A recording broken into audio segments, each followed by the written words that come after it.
tell me a little bit about why you made this knitting workshop.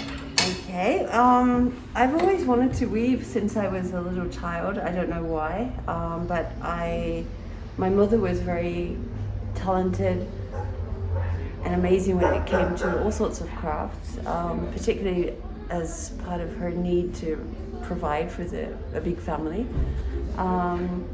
And Tasmania, Australia is naturally very, what's the word?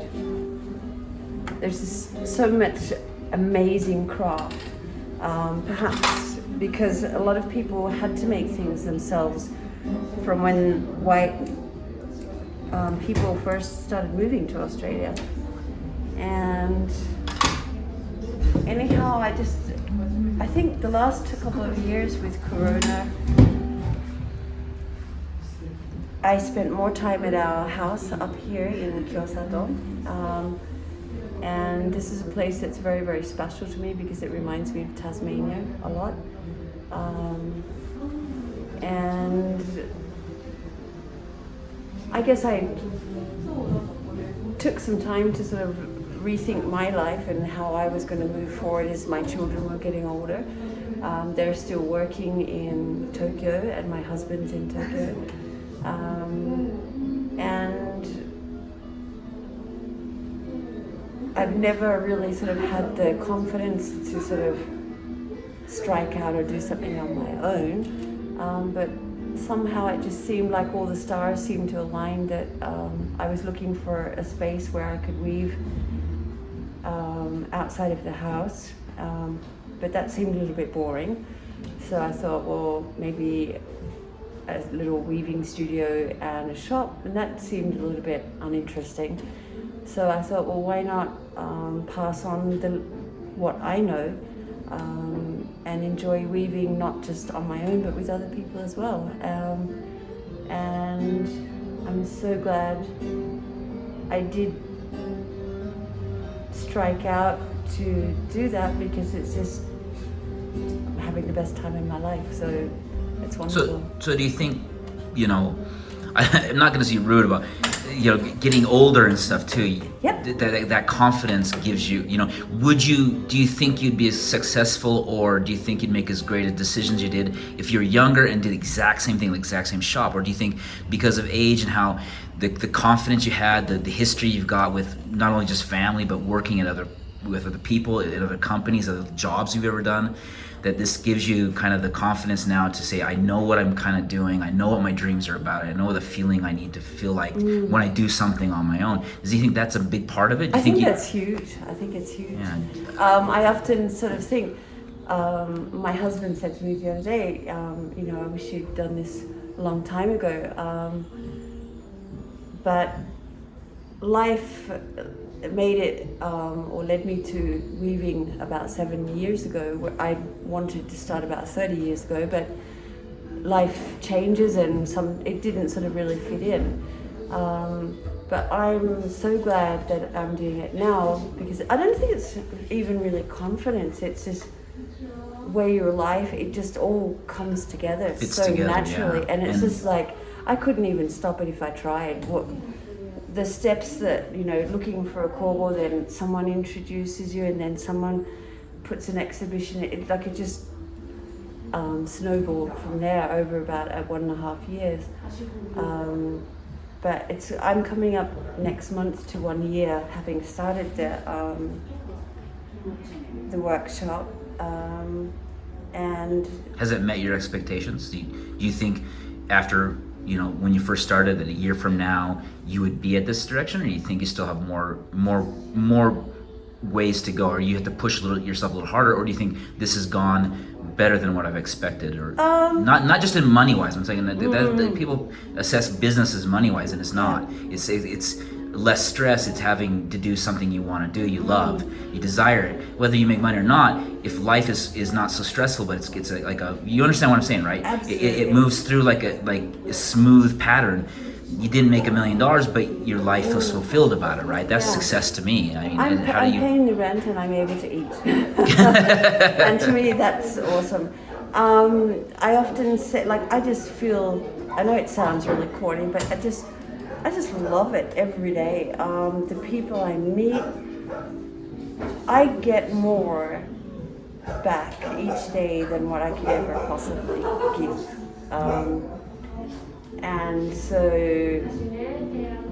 But it's so nice to be able to give a little bit of joy to people. I've got children, elderly people that just sort of they walk away feeling a little bit lighter at the end of a weave, feeling a bit more confident that they made something, that they've done with something their own hands that they can use. And a lot of people say they love being surrounded with all the colors. Yeah. And it just makes them feel good. Homely and comforted and stuff too. Yeah. And this isn't like a place where you come and have to follow a certain design or manner of weaving. It's allowing people to feel comfortable in just letting go and weaving as they feel. And we don't have a teacher-student situation here. It's at the minute you start weaving, we're both weavers. It's just so satisfying and in what I call my Tasmania in Japan. This is my favorite place. Yeah, absolutely. I think that kind of sums up too. Like you said, coming to work is not, when you do something you love, when you walk into here, you're not walking into a company, right? You're like walking into your home, right? Exactly. So that's why it's like my second. Coming here is comfortable, right? It doesn't feel like opening up a door to a business. It actually feels like you're back in your living room or back in some comfort area, right? And stuff too. You hear a lot about being able to make a living out of what you love, and I don't think it's something you can actually just create. I think it's sort of a real combination of and culmination of so many things. And the time has to be right, otherwise it's not real, sort of thing. But yeah, I definitely sort of forgotten what I was going to say there. But yeah, no, it just I totally get it. Rather than trying to become something like an engineer or something where you're trying to teach yourself to be that person, rather this is actually who you are. It's expression of what's inside of you, rather than just trying to do something, but rather you actually are this, and feel it. In terms of art in Japan, which is extremely a difficult area, there's so much expectation of having, okay, where have you exhibited, what have you done, how many years, what school you went to, etc., etc. To me, weaving is a lifelong process. I'm going to be doing this till I'm 100 if I live to be that long, hopefully.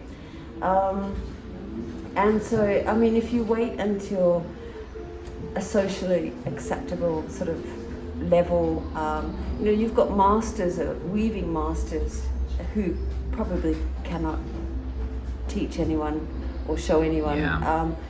That's their niche. I find myself lucky that I can, I love people.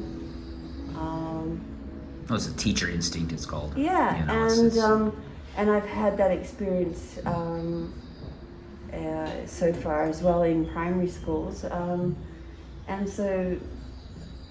But I have always said and always believed that the ability to be able to pass on something to someone or teach.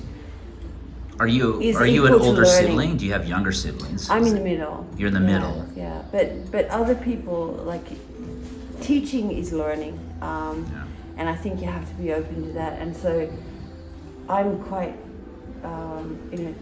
Saudi weaving, which is freestyle weaving.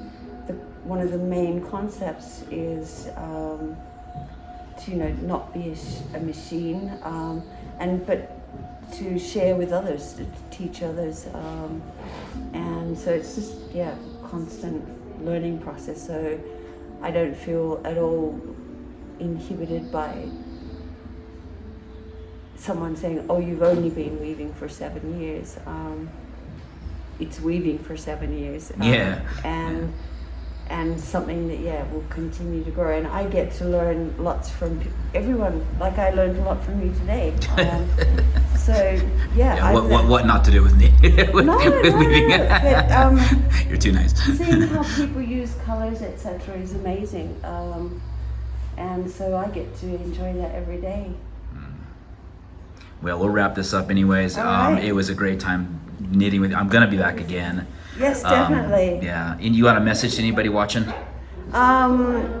Anything special, like make reservations, the best? If I would recommend that you make a reservation, spend a day.